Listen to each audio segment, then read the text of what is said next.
Hello everyone, how are we all doing? And before you all panic, don't worry, I've got my coffee, so panic over, it's okay. Grab your coffees, grab your cups of tea, whatever it is you drink, and enjoy the video because I'm going to be talking about what kept me stuck for so long in regards to my main theme, which was POCD, and how that linked into false memory, real event, keeping me completely locked in the chronic guilt and chronic shame cycle. So the reason I found POCD incredibly hard was because of the taboo nature of the theme. I felt totally isolated. I felt totally alone. Let me just straighten my camera out. There we go. I felt totally alone. I felt like nobody would understand. I had a big fear of being misunderstood, being misinterpreted. So the issue the number one issue, or the issue initially when I was first suffering with POCD, was I was scared to even reach out for help because I thought, well, how can I reach out for help because of the nature of POCD, the nature of the theme, the nature of the fear, right? So that was the first hurdle. That was the first barrier, seeking the relevant help, reaching out for advice and how you can navigate your way through that suffering. Because this was chronic in 2018, where getting bombarded by intrusive thoughts, and it latched to an event from the past during ages of sexual development, during ages of 12, 13. It latched to an event in the past, but then it was still the bombardment of those intrusive thoughts, especially during moments of intimacy, during moments when you'd least want the thought. I was getting bombarded by intrusive images, intrusive urges, intrusive names, intrusive thoughts. The last thing I wanted to think about during a pleasurable, intimate moment is exactly when OCD would ramp up, and it would then lock on and it just wouldn't budge, and I felt like the worst person in the world. And I thought, well, how on earth could I reach out for help? How on earth could I say to somebody that I'm struggling with this? So that was the first barrier. And I remember Googling intrusive thoughts, and that was due to the help of my now wife, who I did say, I'm sure you know my journey, but if you're watching this video and you haven't heard me speak, a lot of it was just, it all came out in one big confession because I was so scared, and I was crying, and I was led on the floor screaming and shouting because I felt like I couldn't go on anymore. So I was just sort of talking about what was going on to my wife, or was the girlfriend at the time. And she said, oh, well, yeah, that sounds like intrusive thoughts. And so I started Googling intrusive thoughts, and that sort of opened up where I needed to get help. But even then, I still felt, as I nearly spilled my coffee, or I do spill my coffee down my leg, that opened up the intrusive thoughts. I thought, oh, okay, so I can see what was going on. But even then, because of the realness nature of OCD and how it would operate, it felt like mine was different. It felt like, well, what I'm reading about online, that's just wishy-washy intrusive thoughts. That's just, having a thought about something that I deemed as trivial at the time. Mine felt very real. Mine felt very different. Mine felt the worst one ever. Mine felt like I'd crossed the line and overstepped the mark. So you started doubting the intentions as well. Start doubting the intentions as to why you wanted the thought. Why did that thought come in there? Did you really like that thought? Did you think that thought on purpose? And that's exactly why it targeted those intimate moments for me, because it would then go after the intention. It'd be like, oh, but if you carried on being intimate and you had that thought, you are the worst person ever. Like, how on earth could you live with yourself? How can you move forward in life? How could you not feel guilty forever? Because OCD does that. It makes it feel like you wanted the thought. It makes it feel like you brought it on purpose. It makes it feel like that you actually, deliberately thought of that and found it in your mind and thought, oh, I like that thought. That's how real it will feel. And that's why it trips so many people up.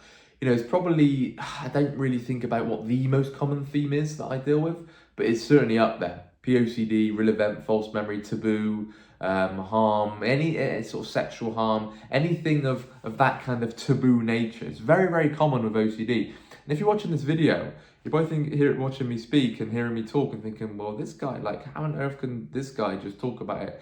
Well, because you're not alone. It's incredibly common. This is how OCD operates. And, you're probably watching this video thinking, like, gosh, there's somebody else out there talking about taboo OCD, taboo intrusive thoughts, intrusive urges, going after the intentions from the past. What is if you did something when you were younger? What happens if you did something then? It's going to go after all of that. There's no limit. There's no boundaries to OCD.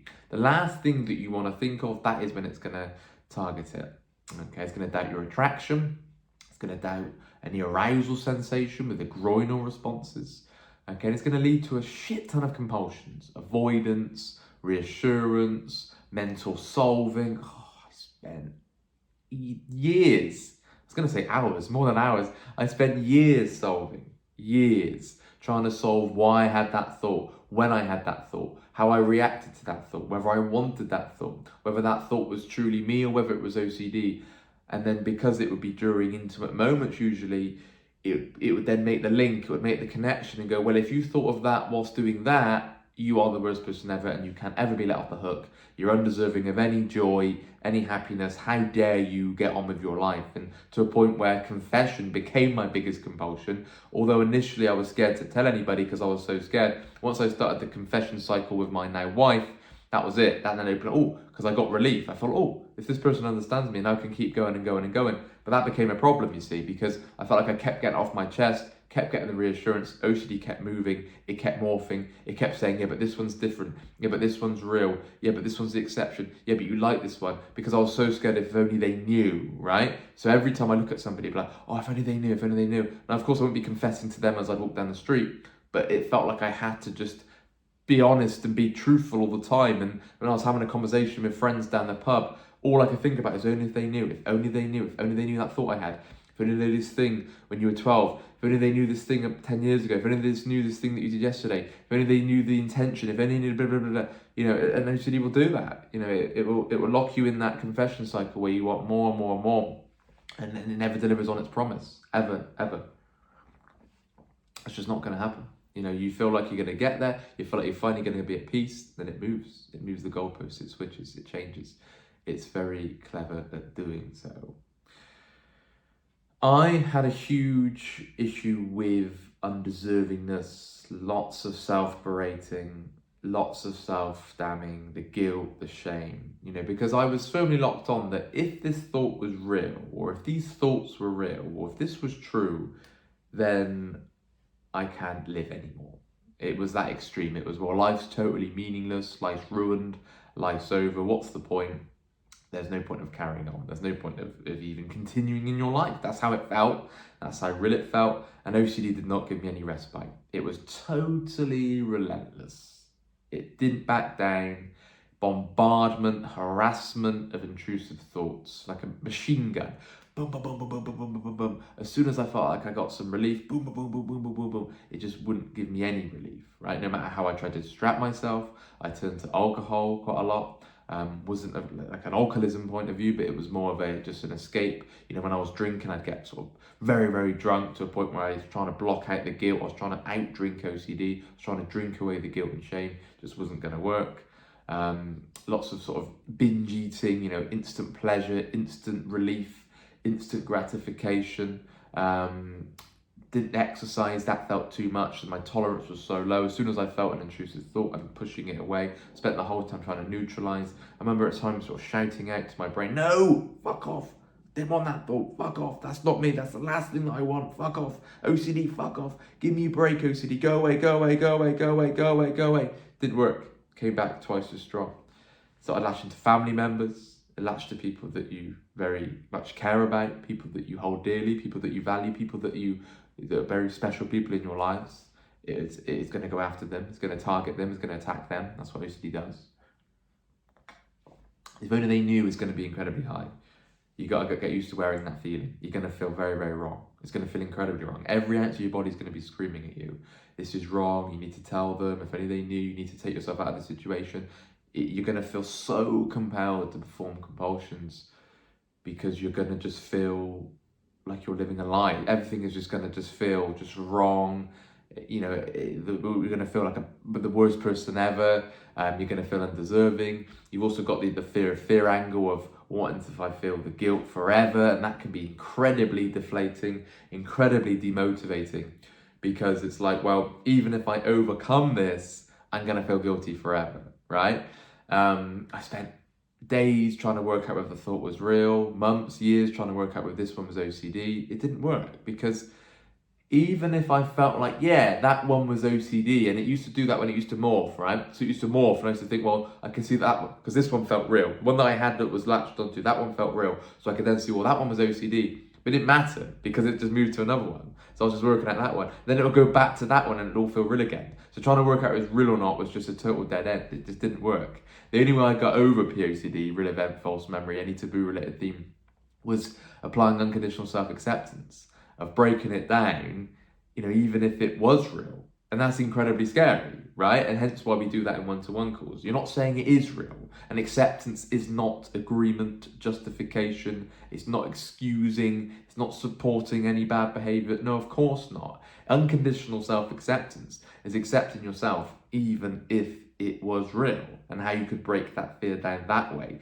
and change your perspectives and apply compassion, and just look at things a lot differently, right? And we go into great detail in calls, right? Because we need to look at how OCD is gripping, and if you don't change your perspectives on your core fears, if you don't change your perspectives on good and bad people, if you don't have compassion for people that have done wrong, people that have made mistakes, people that are living your worst case scenario, people that are living the worst fear, especially with these themes like POCD and harm OCD, if you don't apply compassion and unconditional acceptance, you're going to be in big trouble, right? Because OCD knows the exact thing that you're scared of. OCD's in there, right? It's genetically in there, in your head, right? So it knows that thing that you can't accept. It knows that thing that you deem as overstepping the mark. It knows that thing that you're saying there's no coming back from if that were true. And it's going right after that. Hence why it's going after things that you hold dearly, things that you value very much, the things that you deeply care about. OCD is looking to tarnish and rip apart. And that's exactly why it goes after POCD and all these taboo related themes, because it locks on and it don't budge until beliefs change, until perspectives change. Right? I know it's scary, and I spent years with POCD because I was like, I can't ever go to any form of unconditional acceptance. I can. This one's too different. This one's just the exception. I could unconditionally accept that. I can accept that if that happened, but not this one. This one feels like it's crossed the mark. Fuck that. That's it. I just can't. But the problem was I stayed stuck. I stayed completely stuck. OCD didn't budge an inch. It didn't move whatsoever because I refused to change my perspectives. I refused to go down the unconditional self-acceptance path. I carried on doing compulsions. My structure was shit. I carried on venting and whining and complaining and wishing it wasn't POCD. Constantly comparing myself. Oh, yeah, but their theme's not as bad as mine. I thought POCD was the worst theme ever because of the taboo nature and how locked on it was, right? But there's no worse theme than the other. It's just a fear cycle. And because POCD locks on so hard, as do all the other themes, by the way, but for me personally, POCD locked on so hard because of the fear of rejection around it, the taboo-ness, the realness, that, oh my God, how can I pursue my life if this was true? Oh my God, I'd be the worst person ever. I can't live if that was true. I'd have no value as a human being. It was just going down that bad person, undeserving. You can't be happy, undeserving. Everything's ruined. Life's over, undeserving, unfair, undeserving. That's what it was doing for years and years and years. You're going to have to do some exposures. You're going to have to be around your fear. You're going to have to be around people. You have to be around people that trigger you. You can't be avoiding triggers, right? That's just not going to work. You can't avoid your way to recovery. I often say that very loud on calls. I say, you are trying to avoid your way to recovery. Forget it. Every time you avoid something, you're reinforcing the fear. You're showing your brain that you're scared of that fear. You're going to have to confront it and go towards that. Okay? Now, something like POCD, you have to go towards the fear. There's no other way, right? And you're going to have to read about the fear. You're going to have to watch interviews and documentaries on people that are living that worst fear. You're going to have to break down your perspectives around it, how black and white you're being, how rigid, how catastrophic, how you're believing in the good and bad so rigidly, which is causing a lot of problems, right? You're going to have some deeper insight.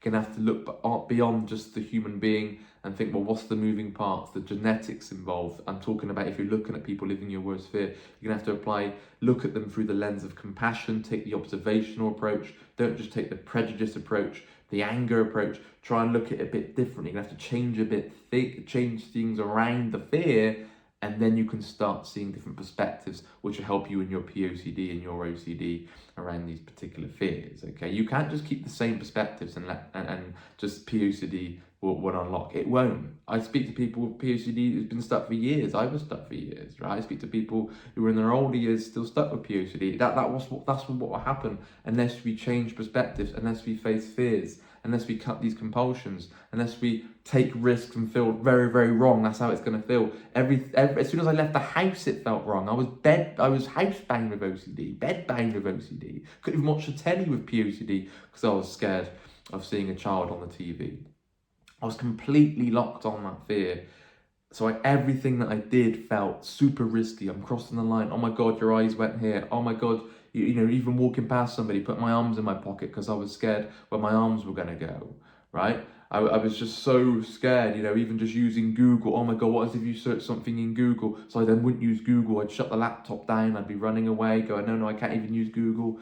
Anything. It got into everything, right? Everything that I love, going to football matches, going to music concerts, just anything that had to do with leaving the house. POCD was latching onto everything. It didn't just go after one thought and that was it. It was everywhere, right? Because you can't avoid a fear. You can't avoid the fear that triggers you with POCD, right? So it's so important that you're going towards that, because otherwise you're going to be stuck forever. And POCD won't just budge. It won't just go, you know what? Yeah, you've had enough suffering. Off you go. And you can get on with your life now. No, it won't budge. Think if you want to have children yourself and you want to start a family, you want to be getting under POCD and really trying to change your philosophies on what the actual fear is. What is it that you're scared of? Look at your belief system, see how that's causing a problem. You've got to remember that acceptance isn't agreement. When we talk about acceptance, that's not agreement, right?